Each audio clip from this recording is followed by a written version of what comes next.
Liam I Roberts can't had not believe looked at this is another woman in happening. 7 years. What is it? Tell Not us. because he had taken It's just some so quiet overwhelming. vow, We're here for but you. because grief had What a simply beautiful rearranged the day. furniture of his heart I and love left our no room walks. for anyone too, new to sweetie. sit down. He was 38 What a years old, gorgeous a day. senior It really structural is. engineer So who peaceful. had once I helped love it design here. bridges Me that too. strangers crossed every How's day it without coming ever along? knowing his name. Almost got it. And for the Just last one more 7 turn. years, he had You're poured so every handy. ounce of For that you, same always. careful, You're a big help, load-bearing sweetie. attention into I one like single helping, project. Daddy. His daughter, That's my girl. Emma, who was now This 8 years looks old, delicious. and the only It architecture does. that I'll get the mattered to him napkins. anymore. Perfect. His wife, Wine? Sarah, had died in a car accident on a wet October evening when Emma was barely a year old. And in the years since, Liam had built his entire life around a routine so steady it could have been mistaken for a kind of armor. Every morning he walked Emma the 4 blocks to school, her backpack bouncing against her shoulders, her small hand swallowed inside his. Every evening he picked her up at the same gate, at the same hour, rain or shine, and every night he cooked dinner from the same battered recipe cards his wife had once kept in a tin box, and read to Emma from whatever book she had chosen that week, until her eyes grew heavy and her questions grew slower. He did not date. He did not go to bars with old college friends anymore, did not swipe through apps, did not let himself imagine another woman's laughter filling the kitchen where Sarah's photograph still hung by the window. When his closest friend, a contractor named Mark Daniels, occasionally needled him about getting back out there, Liam always gave the same answer, delivered without bitterness, simply as fact. Emma needs a father more than I need a girlfriend. It was a sentence that had calcified into a kind of personal law, repeated so often that even Liam had stopped questioning whether it was entirely true. He had built the rest of his identity around that law as well, quietly declining invitations that once would have delighted him, letting old friendships from college thin out into occasional texts and birthday calls, trading the version of himself that used to enjoy a crowded room for a version that found its only real comfort in a small kitchen with one child at the table. There were nights, rare and unguarded, when he allowed himself to remember what it had felt like to be touched by someone who loved him, the specific warmth of a hand resting on his shoulder without asking for anything, and on those nights he would simply close the memory away again, the way a person closes a drawer they are not yet ready to open, telling himself there would be time for that part of his life later. Once Emma was older, once the foundation he had built for her felt steady enough to bear any additional weight at all. Next door, in the house with the pale blue shutters and the garden that always seemed to bloom a week earlier than everyone else's on the street, lived a woman named Olivia Bennett.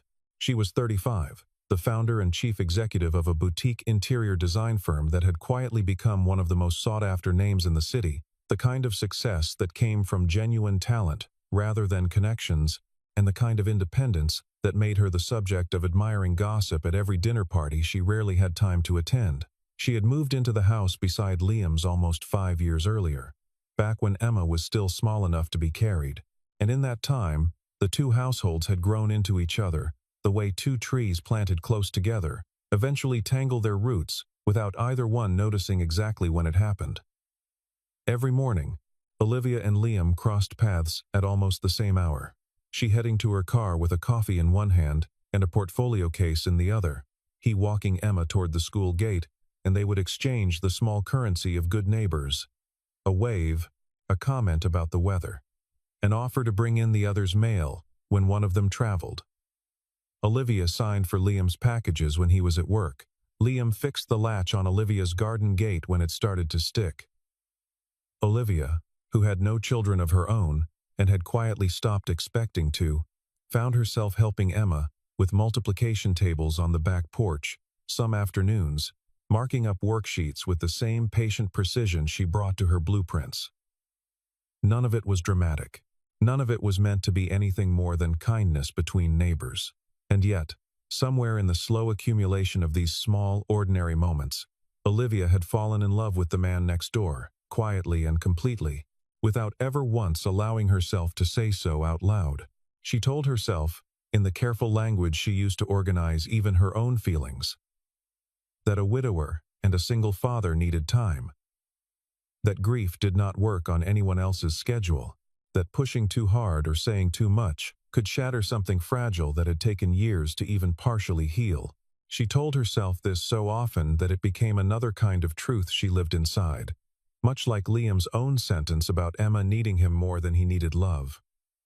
Olivia, who had spent her entire career learning to read rooms before she ever spoke in them, who could walk into a client's home and know within minutes what they actually wanted, even when their words said something else entirely, found it almost unbearable that the one room she could never quite read clearly was her own heart, standing 6 feet from his across a low wooden fence. She had dated, in the years since moving in beside him, a handful of men who seemed, on paper, exactly suited to her, ambitious and articulate, and entirely uninterested in anything resembling vulnerability.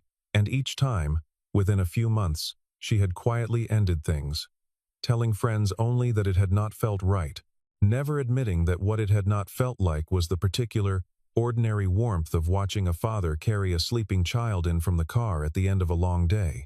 Olivia watched him from her kitchen window, some evenings, watched the warm light spill from his dining room as he set the table for two, father and daughter, and she felt something close to peace and something close to ache living in the same breath. She never let herself imagine more than friendship out loud, not even in the privacy of her own thoughts, because imagining it felt like a door she was not allowed to open.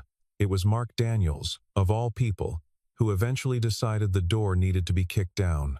He had grown tired of watching his friend disappear into a life that looked, from the outside, suspiciously like hiding, and one evening over beers on Liam's back porch, he finally said what he had been holding back for months. "It's time you went on a date." Liam laughed it off the way he always did, but something in Mark's tone that night was different, more insistent, less like a suggestion and more like an intervention, and for the first time in a long while, Liam found himself not immediately shutting the idea down. The push that actually moved him, though, did not come from Mark at all. It came from Emma. A few weeks later, while they were doing dishes together, she had asked, with the casual devastation that only an 8-year-old can deliver, whether her father was ever going to find someone to take care of him the way he took care of her. "Dad should have someone too," she'd said, drawing a plate with great seriousness, as though she were simply stating an obvious fact that the adults in her life had somehow overlooked. Liam had stood there with his hands in the warm dishwater, unable to answer right away. Struck by the strange vertigo of being parented, in that moment, by his own child. He thought of all the ways he had tried to shield her from his own grief over the years. The careful conversations about her mother, timed for moments when she seemed strong enough to hear them. The photographs kept visible so she would never feel that loving a memory meant losing the present.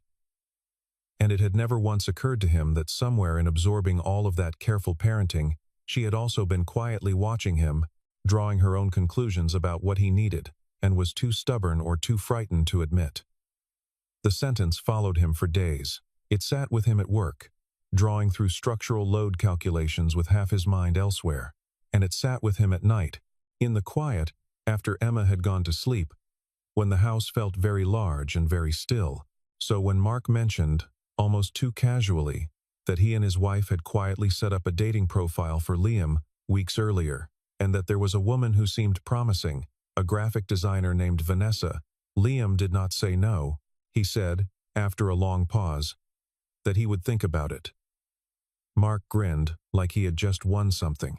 Liam went home that night feeling as though he had agreed to something far larger than a single dinner. Olivia found out almost by accident. She had stepped outside to bring in a delivery, and heard Liam, through the open kitchen window, telling Mark on the phone that he had a date that evening, his voice carrying the particular awkwardness of a man trying to sound casual about something that did not feel casual at all. The package in her hands suddenly felt very heavy. For 5 years, she had quietly built a private architecture of hope around this man, brick by brick, never once speaking it aloud, and in the space of a single overheard sentence, she felt that structure tremble.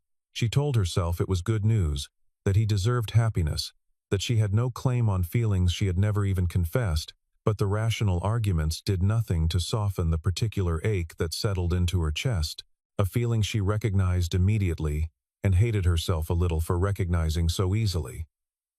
She went back inside and sat at her kitchen table for a long time, the package unopened beside her, staring at nothing in particular.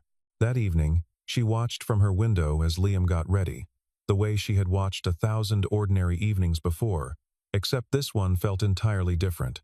He had changed into a charcoal suit she had never seen him wear. The kind that made him look like the successful man he had once been, before grief simplified his wardrobe down to work boots and weekend flannel. Emma stood on a kitchen chair to reach his collar, fixing his tie with the intense concentration of a surgeon, declaring when she finished that her father looked very handsome. "Dad, you look so handsome." And Liam had laughed, a real laugh, the kind Olivia had not heard from him in longer than she wanted to admit. Watching through the glass, half hidden by her own curtain, Olivia felt her heart do something complicated and painful, a mixture of tenderness for the scene in front of her, and grief for the version of that scene she had quietly hoped might one day include herself. When Liam's car finally pulled out of the driveway, something in Olivia simply refused to let the evening go unwitnessed. Before she had fully decided to do it, she had already grabbed her keys and was backing her own car out, following at a careful distance, telling herself the entire drive that she only wanted to know, only needed to see for herself, without admitting that what she actually needed was something closer to closure. Or perhaps the opposite of closure entirely. The restaurant Liam had chosen, or more accurately that Mark had recommended, was an upscale Italian place downtown with warm gold lighting and white tablecloths, the kind of restaurant that announced itself as an occasion before a single word was spoken. Olivia parked across the street and sat in her car with the engine off, watching through the wide front windows as Liam was led to a table where a striking woman in a deep red dress was already waiting, her dark hair perfectly arranged, her smile immediate and practiced. The woman, Vanessa Cole, stood to greet him, and Olivia watched Liam's polite, careful smile in response, the kind of smile he gave to acquaintances at the grocery store, though from across the street and through glass, polite warmth could easily be mistaken for something more. They sat. A waiter appeared with wine. They lifted their glasses in a small toast, and Olivia, sitting alone in the dark with her hands tight on the steering wheel, felt the scene land in her chest like something physical, like a blade drawn slowly across an old wound. She thought, with a kind of bitter clarity, of every morning she had handed him his mail across the fence, every afternoon she had spent bent over Emma's homework at his kitchen table, every small offering she had made in place of the one offering she had never been brave enough to give, and how none of it, in the end, had earned her so much as a seat at that table. She did not have the courage to go inside, did not even fully understand what she would do if she did. And so she simply sat there in the cooling car, watching the warm gold light frame two people who were not her, and she allowed herself, for the first time in 5 years, to say the words out loud, quietly, to no one but the empty seat beside her. "Why not me?" The question came out smaller than she expected, almost childlike, and once it was spoken, it seemed to hang in the silence of the car for a long, long moment, refusing to dissolve. Inside the restaurant, the evening Liam was experiencing felt considerably less romantic than it appeared from across the street. Vanessa had begun the conversation pleasantly enough, asking about his work, nodding with apparent interest as he described, in modest terms, his job as a structural engineer. But within 20 minutes, the questions had taken on a different shape, less curious and more investigative. She asked what neighborhood he lived in, and when he told her, she asked, with poorly disguised calculation, whether he owned or rented. She asked about his car, his retirement accounts, whether he had any investments beyond his primary home, framing each question as casual small talk, while watching his face closely for the answers. Liam answered each of these questions, the way he answered most things, evenly and without performance, and somewhere in the back of his mind, he found himself thinking of the early years of his marriage, of how Sarah had never once in their entire relationship asked him anything resembling these questions. How love, in his memory of it, had simply never required an inventory. He answered honestly and modestly, describing himself essentially as a working engineer raising a daughter alone, and he watched something in Vanessa's polished enthusiasm visibly dim with each answer, her questions growing shorter, her attention drifting toward her phone between courses. What Liam did not know, and would not learn until later, was that Vanessa had excused herself to the restroom partway through the appetizer course and had spent several minutes searching his name on her phone instead.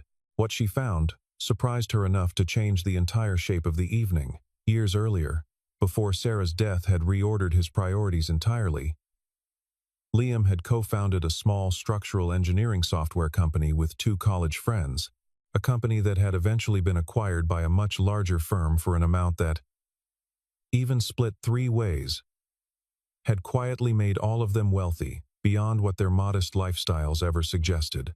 Liam had taken his portion of that money and done almost nothing visible with it. Investing conservatively, living in the same modest house, driving the same practical car, telling almost no one outside his closest friends. Vanessa returned to the table a different woman entirely, her questions suddenly warmer, her laughter suddenly more frequent, her hand finding its way to rest near his on the white tablecloth, in a manner that struck Liam as abrupt and strange, given how distracted she had seemed only minutes before. He could not place exactly what had shifted, only that something had. And the shift left him feeling unaccountably uneasy, as though he had become, without quite understanding how, a target rather than a date. Outside, Olivia remained in her car far longer than was reasonable. Watching the warm windows, watching the shape of the evening unfold without being able to hear a single word of it, only able to read the changing postures, the sudden lean of Vanessa's shoulders toward Liam, the new brightness in her gestures. From this distance it looked, painfully, like things were going well, like the date she had dreaded was succeeding exactly as everyone but her had hoped. She finally made herself drive home before the dinner ended, unable to bear the thought of watching them leave together. And the entire drive back felt longer than the drive there had been, the streetlights blurring slightly more than the road conditions could explain. Back inside the restaurant, the evening continued, sliding toward its quiet collapse. Vanessa, now visibly trying harder, eventually said something that crystallized everything Liam had been sensing all night, telling him directly, almost proudly, that she had always been drawn to successful men, that ambition and security mattered enormously to her in a partner. Liam, watching her carefully, asked a simple question in response, his voice even and unhurried, "And if I were just an ordinary engineer?" Nothing more than that. Vanessa's smile faltered for just a moment before recovering, and she laughed lightly, and changed the subject without ever quite answering, which was, in its own way, answer enough. Liam finished his meal with the particular politeness of a man counting down minutes. And when the bill came, he paid it without complaint, walked her to her car with the same careful courtesy he extended to everyone, and said a final good night that both of them understood, without needing to say so, would not be followed by a second date. He drove home not angry, exactly, but tired in a way that went deeper than the evening itself, tired of a version of being seen that had nothing to do with who he actually was. When he pulled into his driveway, his phone rang, Emma's voice immediately filling the car, asking when he would be home, her tone carrying the particular urgency of a child who has stayed up later than allowed, and wants both comfort and confession in the same conversation. Something in Liam's face changed the instant he heard her voice. A tightness easing from his jaw, a tiredness from the evening replaced by something gentler, and from her own dark window next door, Olivia, who had been unable to sleep and had drifted to the glass, without entirely admitting to herself why, watched that change happen across the short distance between their houses. She could not hear the words, only see the shift in him, the way his shoulders dropped, and his expression softened the moment his daughter's voice reached him. And watching it, something shifted in Olivia as well, something quieter than hope, but no longer entirely hopeless either. She realized, standing there in the dark, that whatever had happened that evening had clearly not gone the way she had feared, and more than that, she realized she could not keep doing this, could not keep watching her own life through glass and silence, waiting for a courage that never seemed to arrive on its own. Something in her decided, in that unremarkable moment, at an unremarkable window, that she was finished simply waiting. In the weeks that followed, Olivia began appearing more often, though never in any way that called attention to itself. She brought over banana bread on a Tuesday because she had made too much, she said, though she had made exactly the right amount and simply walked half of it next door. She helped Emma with a school project about the water cycle that stretched across an entire Saturday afternoon. The two of them bent over poster board with markers and glue, while Liam worked in the garage, occasionally glancing through the open door at the easy warmth between them. She helped Liam repair a section of fence that had been leaning for longer than either of them wanted to admit, holding boards steady while he drilled, the two of them working in the kind of comfortable silence that only develops between people who have spent years simply being near each other. On a warm Saturday, the three of them grilled together in Liam's backyard, Emma running between both yards, with the boundless energy of a child who has stopped distinguishing between two households and started thinking of them as one continuous home. At one point, flushed from running, Emma had stopped in front of Olivia and asked, with no warning and no apparent understanding of the weight behind the question, whether she could stay forever. "Dad, can Olivia stay here always?" Liam had laughed, an easy, deflecting laugh, and changed the subject to dessert, but Olivia had felt the question land somewhere deep, and she noticed, or thought she noticed, that Liam had not quite managed to laugh as easily as he usually did. During these weeks, Olivia also began to see things about Liam that the careful distance of neighborly friendship had never let her see clearly before. She noticed that he often forgot to eat lunch, absorbed in work calls until well past 1 in the afternoon. She noticed that he slept far less than a person should, the light in his home office often still burning past midnight, when she happened to glance over from her own sleepless window. She noticed the particular, almost compulsive attentiveness he brought to everything concerning Emma, checking and rechecking that her homework was done, that her shoes fit, that her lunch had something green in it, an attentiveness that read less like simple good parenting and more like a man terrified of losing anything else. She noticed, too, the small rituals he had clearly built without realizing they had become rituals at all. The particular way he always touched the doorframe twice before leaving a room, a habit she eventually learned had started the week after Sarah's funeral. As though some part of him needed to confirm the house was still standing before he could trust himself to walk away from it. None of these discoveries diminished her feelings. If anything, watching his imperfections up close, watching the exhaustion behind the competence, only deepened what she felt for him, because it made him human rather than simply admirable, made him a person rather than a fixed idea she had been quietly orbiting for years. One night, unable to settle the swirl of feeling that these weeks had stirred loose in her, Olivia sat at her kitchen table and wrote a letter. She did not plan to write it. It simply arrived, the way certain honest things only arrive when a person finally stops editing themselves long enough to let them. She wrote about how she had watched him become a father before she ever really knew him as anything else, how she had admired, longer than she could comfortably admit, the quiet, unglamorous strength it took to rebuild an entire life around a child, without once asking for credit. She wrote that she did not love him for his old company or his quiet wealth, neither of which she had even fully known the details of, but for the exhausted, devoted, ordinary man who forgot to eat lunch and read bedtime stories in 3 different character voices because his daughter demanded it. She wrote about the morning, 3 winters earlier, when he had shoveled the snow from both their driveways before sunrise without ever mentioning it, and how she had stood at her window, watching the steam rise off his shoulders in the cold and known, with sudden and unwelcome clarity, that she was no longer simply fond of her neighbor. She wrote, near the end, the truest sentence she had. "I love the way you make a house feel like a home. And I have wanted, for longer than I can say, to simply be allowed inside it." When she finished, she folded the letter carefully and placed it in a drawer, unable to bring herself to deliver it, telling herself it was enough, for now, to have finally written the truth down somewhere, even if no one else would ever read it. Not long after, a crisis arrived from an entirely different direction. The company Liam had co-founded years earlier, the one whose sale had quietly funded his current modest life, found itself in serious trouble. A critical software failure threatening a major infrastructure client, and his old partners, desperate and out of options, called to ask if he would return, even briefly, as a consultant to help untangle the failure before it became catastrophic. The request forced a conversation Liam had spent years avoiding.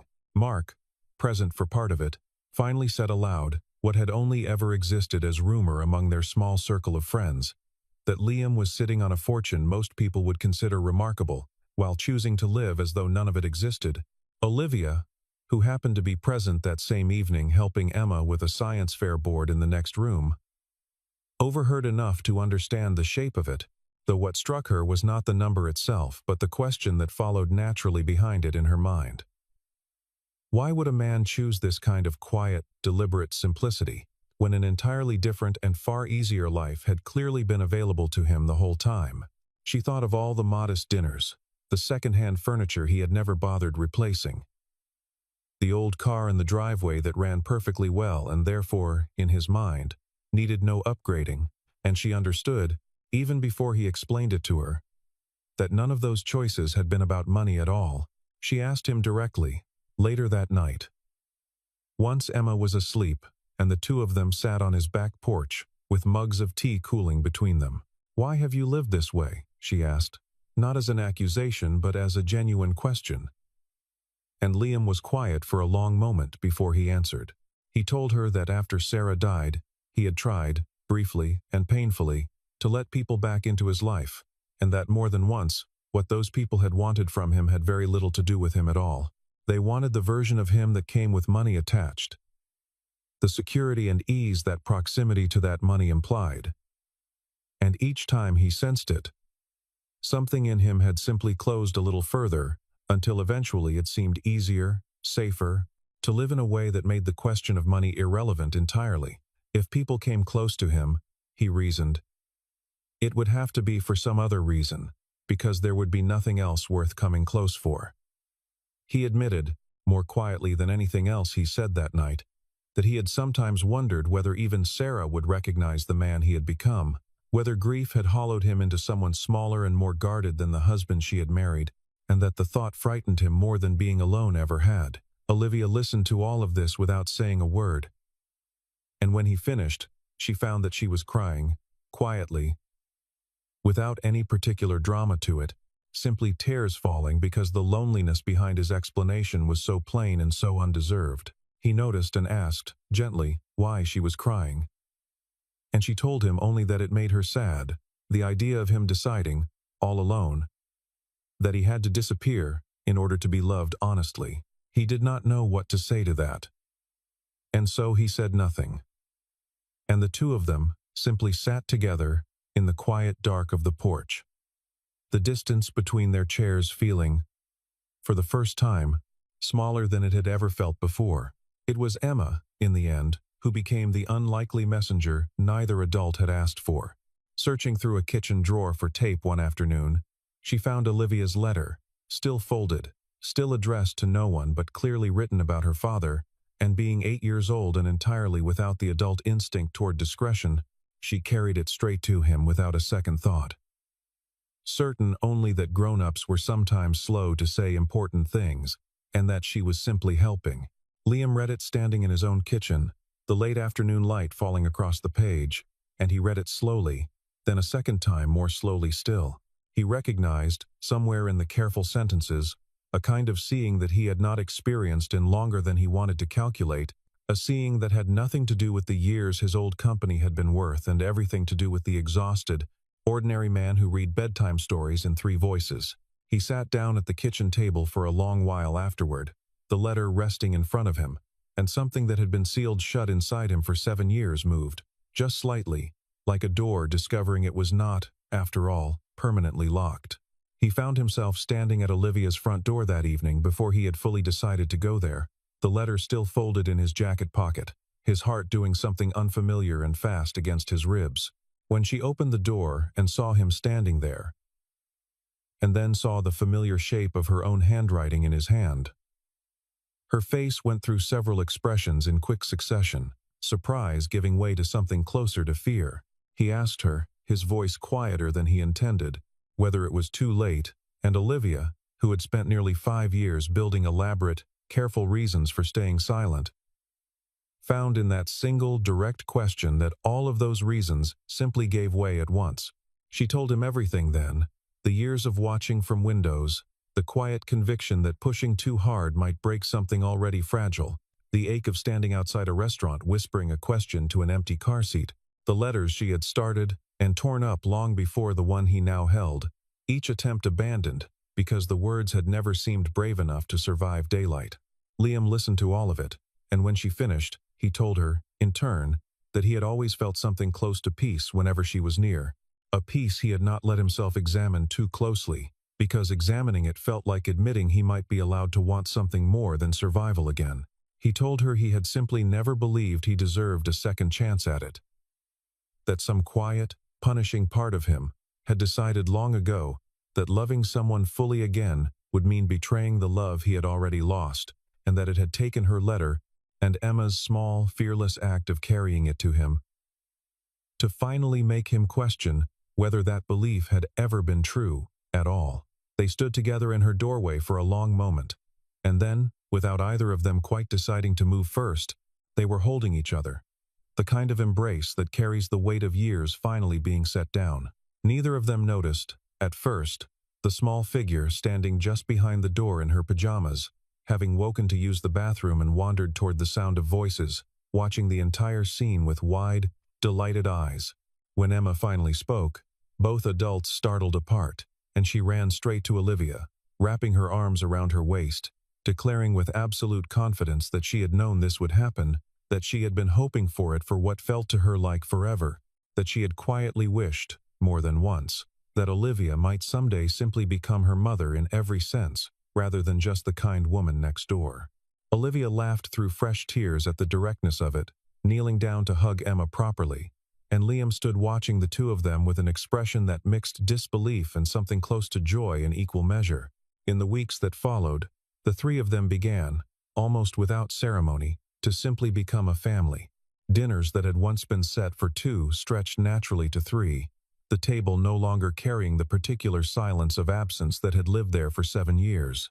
Emma took to setting an extra placemat without being asked, humming to herself as she did it, as though the arrangement had always been obvious, and the adults were simply the last ones to catch up. Olivia began leaving small things behind, a sweater on the back of a chair, a coffee mug in the drying rack, and neither she nor Liam ever discussed it directly, the slow accumulation of her presence becoming its own quiet conversation that required no words at all.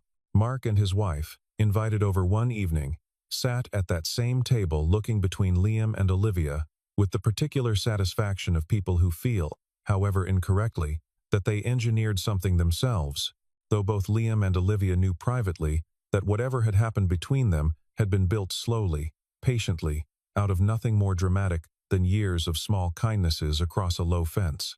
It struck nearly everyone who knew them as obvious in hindsight, the way certain truths often do once they are finally spoken aloud, that the love Liam had quietly stopped searching for had been living, the entire time, in the house right beside his own. On an evening some months later, Liam asked Olivia to meet him in the strip of garden between their two houses, the same patch of ground where they had crossed paths nearly every morning and evening for 5 years, the place that had quietly become, without either of them naming it as such, the true center of their shared life. He had set up a small screen there, powered by an extension cord run from his garage, and when Olivia arrived, slightly puzzled, Emma was already standing beside him, practically vibrating with the effort of keeping a secret. Liam pressed a button, and the screen filled with a sequence of small, ordinary moments collected quietly over the past months. Emma and Olivia bent over poster board, the two of them laughing over a board game on a rainy afternoon, the three of them grilling in the backyard, Olivia waving across the low fence on an early winter morning with snow caught in her hair, small fragments of a life that had been built so gradually neither of them had noticed it becoming whole. The final image faded into a simple line of text against a dark screen. The answer has always been you. Liam turned to her then and knelt down, not with the kind of ring a jeweler's window might display, but with Sarah's original wedding band, which he had quietly reset weeks earlier, a single new stone set beside the old one, the two metals joined, rather than one replacing the other. He told Olivia, his voice steady despite the moment, that he did not want to erase the life he had built with Sarah, that he could never want that, but that he wanted, finally, to build something new alongside it, with her, if she would let him. He told her that for 7 years he had believed love only moved in one direction, backward, toward memory, and that she had somehow taught him, without either of them planning it, that it was possible for love to move forward as well, gathering up everything that came before instead of leaving it behind. Olivia, crying in the particular way that happens when years of carefully managed hope finally have somewhere to go, nodded before she could manage actual words, and Emma let out a sound somewhere between a cheer and a sob, and launched herself at both of them at once, nearly knocking all 3 of them over in the small garden. Down the street, a few neighbors who had wandered out at the sound of commotion stood at the low fence line, clapping, someone's porch light flicking on, the ordinary evening quietly turning into the kind of memory a street keeps for years. In the seasons that followed, the strip of garden between the 2 houses stopped being a boundary at all, and became, instead, the one piece of ground the 3 of them tended together, pulling weeds on Saturday mornings, planting bulbs in autumn that none of them would see bloom until spring. Emma, kneeling between the 2 adults with dirt on her knees, utterly unbothered by how long it had taken the grown-ups around her to find their way to something she had somehow understood all along. The fence itself, the low wooden boundary that had separated their 2 yards for 5 quiet years, eventually came down entirely, taken apart one weekend by Liam and Mark, while Olivia and Emma planted the first row of tulip bulbs along what had once been its line, the wood stacked neatly and later repurposed into raised garden beds, as though even the boundary itself had wanted, in the end, to become something useful rather than something dividing. What the whole street eventually came to understand, slowly and without anyone needing to say it directly, was a simple enough truth. The kind that often takes the longest to see, precisely because it sits the closest. Sometimes the love a person spends years searching for in distant, unlikely places, has been waiting, quietly and patiently, on the other side of a fence so low it could always have been stepped over if only someone had finally found the courage to try.